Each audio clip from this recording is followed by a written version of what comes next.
Comme tous les matins à Birmingham, les enfants de ce quartier se rendent sagement à Topcliffe, une école primaire des plus atypiques. Cet établissement scolaire a ouvert une section dédiée aux enfants autistes. Mais aujourd'hui, les cours vont être assurés par un drôle de professeur, un robot que l'on appelle Nao. Mais ce petit robot est quand même assisté dans son travail par Jodie, enseignante spécialisée. Ce matin, les enfants vont commencer par un jeu de reconnaissance d'animaux. Bienvenue dans le jeu des animaux. Peux-tu me montrer un chien? Maintenant, je te laisse un moment pour trouver la carte.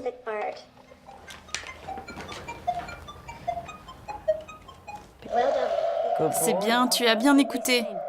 Remets la carte. Peux-tu me montrer une grenouille? Maintenant, je te laisse un moment pour trouver la carte.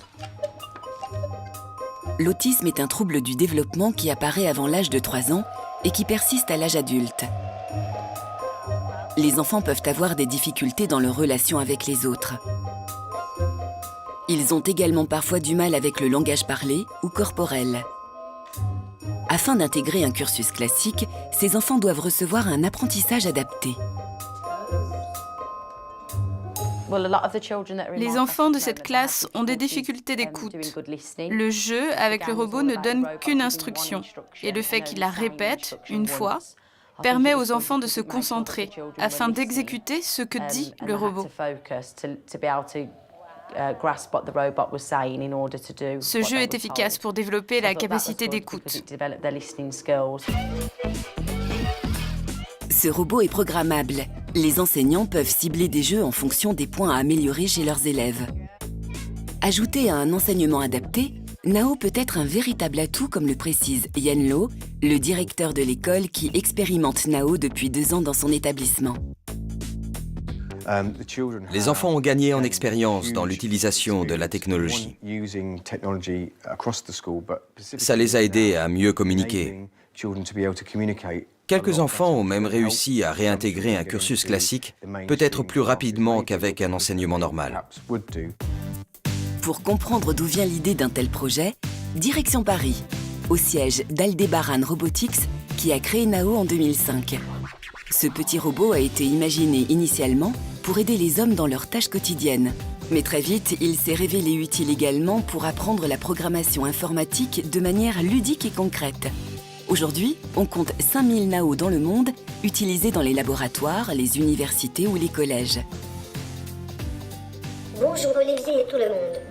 Je suis Nao. Comment vas-tu aujourd'hui? Moi je vais bien Nao. Et toi, comment vas-tu? Bien, merci. Olivier Joubert est l'un des initiateurs du projet avec les enfants autistes. Sa mise en place il y a maintenant 2 ans relève du hasard. Durant une conférence sur la technologie, nous exposions Nao sur notre stand et comme toujours, les enfants circulant dans les corridors s'amusaient avec Nao. Et 2 de ces enfants qui étaient en train de marcher se sont rapprochés de Nao et ont commencé à interagir avec Nao. Et la maman qui les suivait a semblé émue.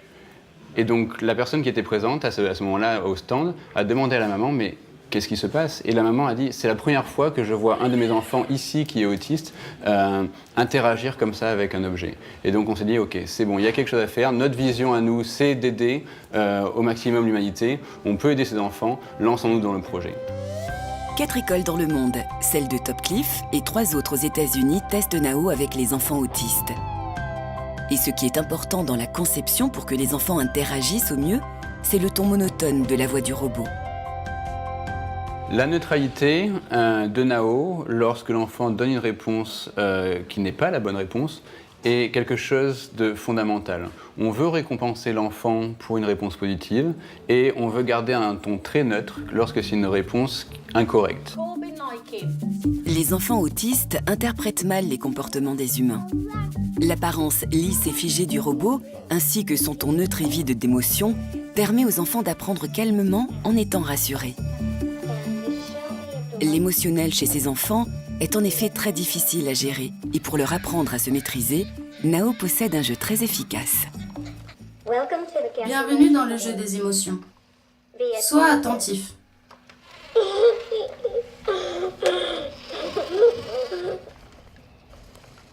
Laisse-moi te donner un indice.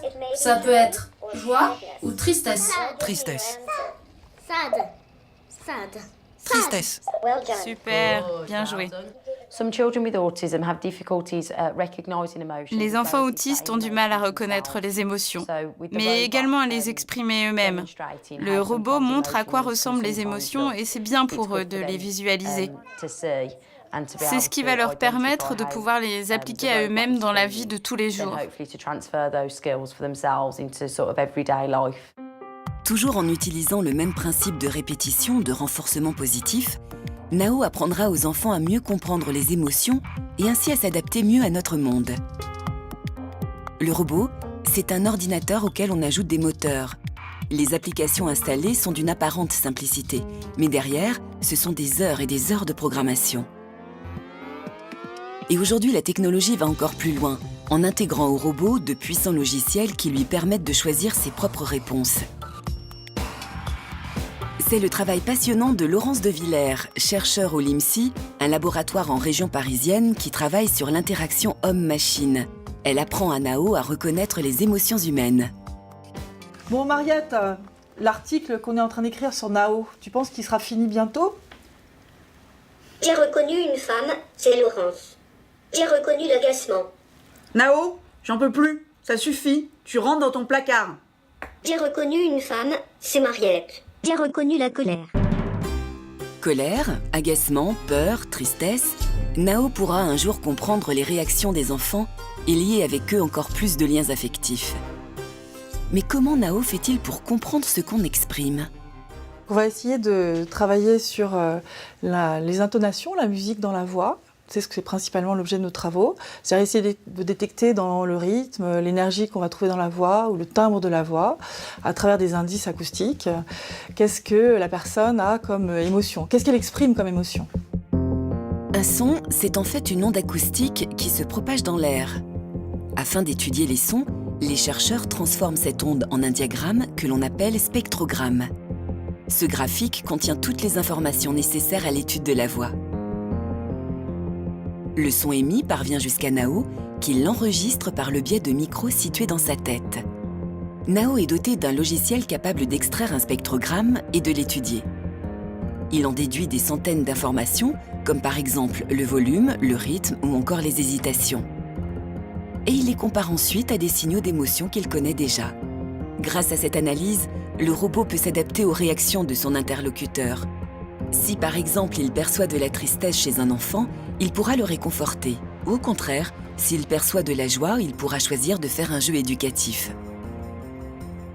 Donc on peut créer comme ça un lien social avec un petit robot de cette taille-là, parce qu'il va répondre plus ou moins spontanément, il va raconter des histoires. Et donc ça dépend de la façon dont on interagit avec lui. Nao possède ainsi un modèle type de conversation préprogrammée, mais grâce à la reconnaissance des émotions, il peut adapter ses réponses et passer à un autre scénario. Tous les jours, des milliers de développeurs travaillent sur des applications des plus complexes. Mais en parallèle, ce sont de nouveaux robots plus grands et plus performants qui vont faire leur apparition.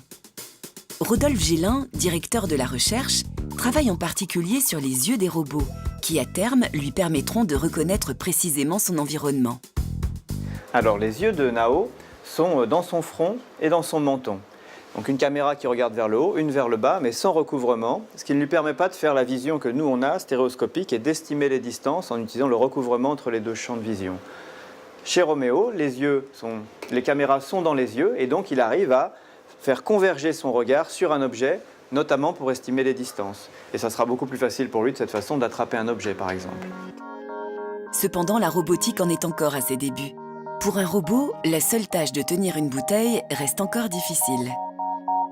Mais la recherche avance et les applications sont prometteuses. Le premier marché pour lequel on envisage des robots de plus grande taille, c'est l'assistance aux personnes âgées, aux personnes qui ont des troubles cognitifs ou moteurs. Mais évidemment, l'étape d'après, c'est qu'ils puissent être utilisés par tout le monde. Et un robot plus grand comme celui-là pourra être efficace à domicile pour le plus grand nombre. Les intérêts pour travailler sur cette technologie sont tels que peut-être verrons-nous un jour des robots se rapprocher de ceux de notre imaginaire.